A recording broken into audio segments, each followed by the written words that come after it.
Okay, ibig sabihin hindi nag-stack up mga idol. May kuto-kuto sa ilalim.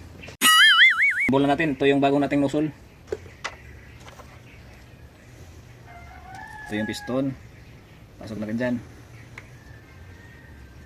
Tapos iwan natin itong spacer. Ganyan, spacer. Tapos snap ring. Ang tawag dyan, basta spring yan. May spring na notebook yan. Tapos may pinakamaliit na parang spacer. Napakaliit oh. Yan oh. Pasok na. Dalawang tuod dito mga idol. May tuod to dito dalawa. Yan oh. Pero maliit ang tuod nila mga idol. Ano ginagawa mo? Okay. Pasok na natin ang bago nating injector nozzle.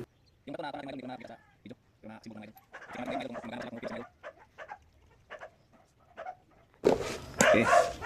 Higpitan lang natin mga idol. Ito yung mga luma ng mga nozzle. Hindi na po pwede yan kaya nag-wild na yan siya. At pagkatapos nating nahigpitan, ikabit natin dito sa injector tester natin kung okay na ba. Ayan o, ang gwapo. Ayan o. Okay. Okay. Right.